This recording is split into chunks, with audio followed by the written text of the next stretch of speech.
அடுத்த செய்தியாக ரம்ஜான் இந்த மாத நடுவுல தொடங்கி அடுத்த மாதம் முதல் வாரம் நடைபெற இருக்கிறது. கர்நாடக அரசை பத்தி தெரியும். இப்போ நம்ம திராவிட மாடலுக்கு போட்டியாக சிறுபான்மை மக்களை யாரு மகிழ்ச்சி படுத்துறது அப்படின்னு ஒரு காம்படிஷன் மாதிரி நம்மளே ஆர்கனைஸ் பண்றோம் அப்படின்னு மீடியால வச்சுக்கிட்டா கூட, இது வெஸ்ட் பெங்கால் வருமா இல்ல தமிழ்நாடு வருமா கர்நாடகா வருமா அப்படின்னா முக்கால்வாசி ஓட்டு எல்லாம் போட்டோம்னா கர்நாடகாவை தேர்ந்தெடுத்துருவாங்க. அந்த அளவுக்கு சிறுபான்மை மக்களை மகிழ்விப்பதற்கு அவர்கள் என்ன வேணாலும் செய்யறதுக்கு ரெடி அப்படிங்கக்கூடியதுல கர்நாடகா முதலாக இருக்கிறது. அப்படிதான் அங்கு நடைபெறக்கூடிய அரசு உதவி பெறும் தனியார் உருது பள்ளிகள், தொடக்க பள்ளியாகட்டும், ஆரம்ப பள்ளியாகட்டும், நடுநிலை பள்ளியாகட்டும், அந்த பள்ளிகளுக்கெல்லாம் இந்த ரம்ஜானை முன்னிட்டு சிறப்பு நேரமாக காலையில 8 மணில இருந்து 12:45 வரைக்கும் நீங்க ஸ்கூல் வச்சிருந்தா போதும் ரம்ஜான் காலத்துல அப்படின்னு சொல்லிட்டு ஒரு அறிக்கையை விட்டுருக்காங்க. இதுக்கு அங்க இருக்கக்கூடிய எதிர்கட்சிகள் பாஜக ஆகட்டும் தங்களுடைய கருத்தை எதிர்ப்பை தெரிவிச்சு சொல்லிட்டு வந்துட்டு இருக்காங்க. இந்த செய்தி எப்படி பாக்குறீங்க? இந்த மொழியை வைத்து அரசியல் செய்யக்கூடிய கட்சிகளாக இருக்கட்டும், இதை முன்னெடுக்கக்கூடிய அமைப்புகளாக இருக்கட்டும், இவங்க எப்படி இரட்டை நாக்கோட செயல்படுவாங்க அப்படிங்கிறத நம்ம தொடர்ச்சியாக பார்க்கணும்.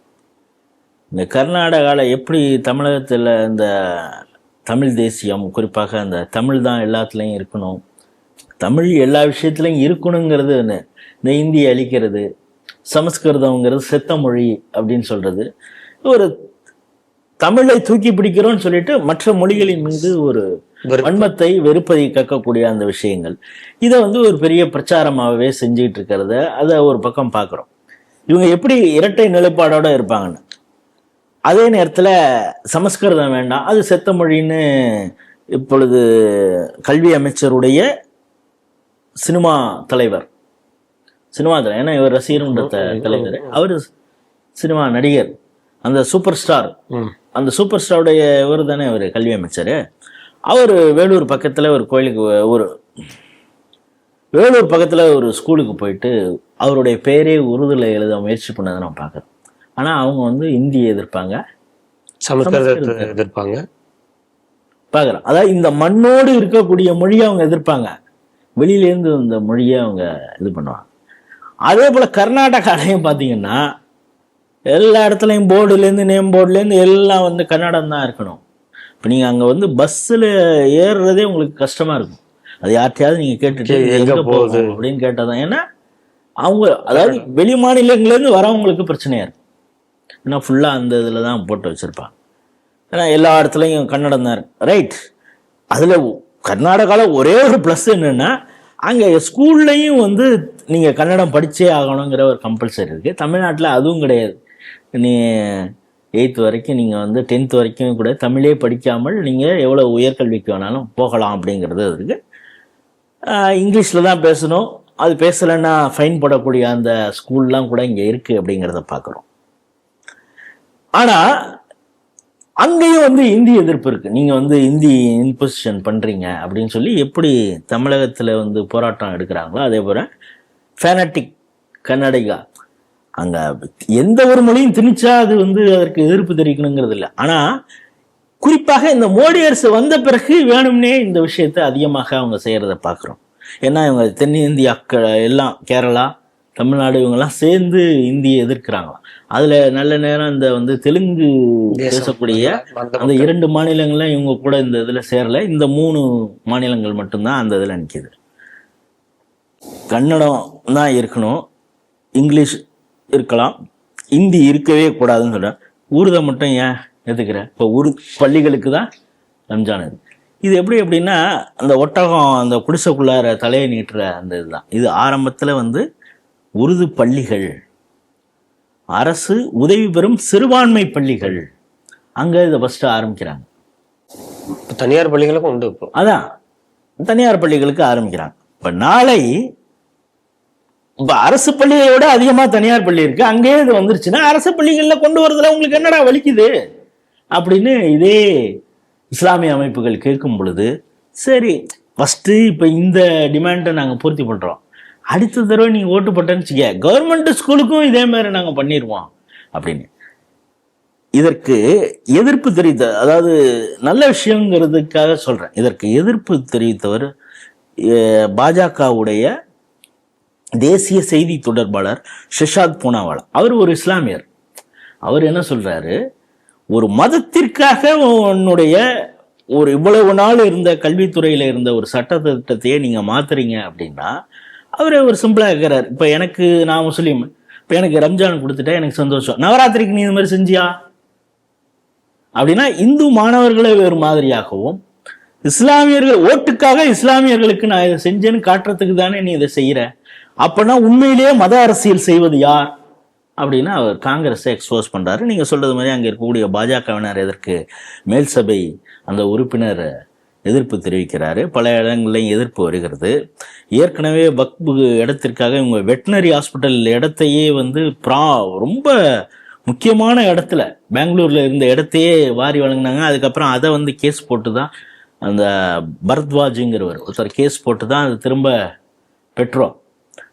வெட்டினரி ஹாஸ்பிட்டல் இடத்தையே இவங்க முஸ்லீம்களுக்கு தர இருக்கிற அளவுக்கு இவங்க வந்து ஓட்டு அரசியல், மத அரசியல் செய்து கொண்டு இருக்கிறாங்க.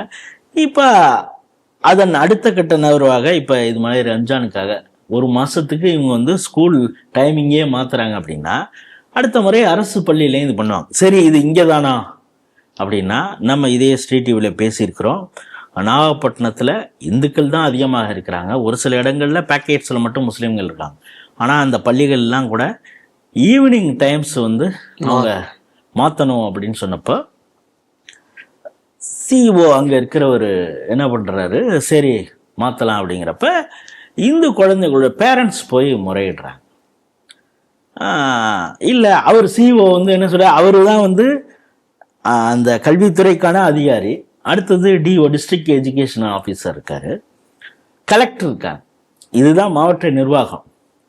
அவர் என்ன சொல்றாரு, கலெக்டர்லாம் பெரிய ஆள் கிடையாதுங்க, இந்த ஊர்ல ஜமாத்து தான் ரொம்ப பவர்ஃபுல், அதனால நீங்க ஜமாத்துல போய் முறையிடுங்க அப்படின்னு. சரி, அவங்க வந்து இந்த ஊருக்கு எம்எல்ஏன்னு ஒருத்தர் இருந்திருக்காரு, அவர் வந்து மேடையில பேசும் பொழுதெல்லாம் ஒரு இந்து பாடல் ஒன்று பாடுவாரு, கிறிஸ்துவ பாடல் பாடுறாரு, இவர் எல்லாருக்குமான ஆளா இருக்குமாறு இருக்கிற இவர் எம்எல்ஏ. அது விசிகால இருக்கிறாரு, ஒரு சமநீதி சமூக நீதிக்காக பேசுறாரு, அவர்கிட்ட போய் கேட்போம் அப்படின்னா தான், ஏன்ட்ட ஒன்றும் இல்லைம்மா, நீங்க அவங்க என்ன சொல்றாங்களோ டிஸ்ட்ரிக்ட் இதே பாருங்கிற, டிஸ்ட்ரிக்ட் தான் ஜமாத்தை பார்க்க சொல்லிட்டான். சரி, நீ உங்க ஜமாத்தை ஒவ்வொரு ஜமாத்தை பார்க்கும் பொழுது அதுல ஒரு ஜமாத்து யூனிவர்சிட்டி கொடுத்துறான், எங்களுக்கு அதெல்லாம் ஒன்றும் பிரச்சனை இல்லைங்க, எப்படி வேணாலும் எப்பவும் போல ஸ்கூல் நடக்கட்டும்னு தான் அந்த நோ அப்ஜெக்ஷன் சர்டிஃபிகேட் கொடுத்த ஜமாத்துக்கு எதிராக மற்ற ஜமாத்தெல்லாம் திரும்பிட்டான். நாங்கள் இந்த இடத்துல கேப்சர் பண்ணணும்னு முடிவு பண்ணியிருக்கோம், இனிமேல் நம்ம வச்சது தான் இங்கே சட்டம், இன்டைரக்டா ஷரியா சட்டத்தை இங்கே கொண்டு வரதுக்கு நாங்கள் பிளான் பண்ணுறோம், ராஸ்கல் நீ வந்து திடீர்னு செக்குலரிசத்தை வந்து நீங்க இம்ப்ளிமெண்ட் பண்ணலாம், இது பேர் ஜமாத்தா இல்ல பாஜக கட்சியா? உண்மையான செக்குலரிஸ்ட் யாருன்னா பாஜக தான், அவங்க தான் எது வேணாலும் நடந்துட்டு போகட்டும் அப்படின்னு நினைக்கிறது. அது மாதிரி இந்த ஜமாத் செயல்படுவியா அப்படின்னு இங்க இருக்கிற ஜமாத்தெல்லாம் உளுந்து புறான உடனே அவங்க பயந்துட்டாங்க. இது நாகப்பட்டினம் பகுதியில் நடந்தது. அதனால நமக்கு புதுசு இல்லை, ஆனா கர்நாடகா மக்கள் அங்க வந்து விழிப்படைஞ்சிருக்கிறாங்க. இது இன்று தனியார் பள்ளி, சிறுபான்மையினர் பள்ளின்னு அப்படின்னு சொல்லிட்டு நாளைக்கு பொதுப்படையாக எல்லாத்தையும் இவங்க செய்வாங்க. அதனாலதான் இதே இஷ்யூ வந்த பொழுது மகாராஷ்டிராலையும் என்ன பண்ண, நவநிர்மான் சேனா வந்து இந்திக்கு எதிராக இருக்கும், இந்திய இம்போசிஷன் பண்றீங்க, மராத்தி மானூஸ், மராட்டி தான் ரொம்ப எங்களுக்கு இந்தியை வந்து திணிக்கலான்னு பாக்குறீங்களான்னு இந்த ராஜ் தாக்கரே எல்லாம் சவுண்ட் விடுவாங்க. அதனால்தான் நம்ம நிதேஷ் ராணே அவர் அமைச்சராக இருக்கிறார், அவருக்கு அது ரைட்டுப்பா, நானும் மராட்டி தான், மராட்டி ரொம்ப முக்கியம், இங்கே இந்தியெல்லாம் யாரும் திணிச்சிட முடியாது, எனக்கும் மராட்டி தான். ஆனால் ஒரு சில அந்த மார்க்கெட் ஒரு ஏரியா சொல்றாரு, அந்த இடத்துல உருது தான் ஃபுல்லா பேசுற, அங்க போய் நீ ஏன்பா இந்த பிரச்சாரம் பண்ண மாட்டேங்கிற, இந்த இடத்துல மட்டும் பம்பாயில ஒரு சில இடத்துல மட்டும்தான் மராட்டி மானுசுங்கிற, அந்த பக்கத்திலே போக மாட்டேங்கிறீன்னு அவர் கேள்வி கேட்டார். எப்படி, எதுக்காக சொல்றேன், இந்த மொழி வைத்து அரசியல் செய்வர்களுக்கு எப்பொழுதுமே இரட்டை நிலைப்பாடு இருக்கு. உருது அரபின்னா அடக்கி வாசிப்பாங்க, இந்தின்னா அப்படியே பொங்குவாங்க, சமஸ்கிருதம்னா பொங்குவாங்க, அப்படிங்கிறத மீண்டும் நிரூபிச்சிருக்கிறது அந்த செய்தி.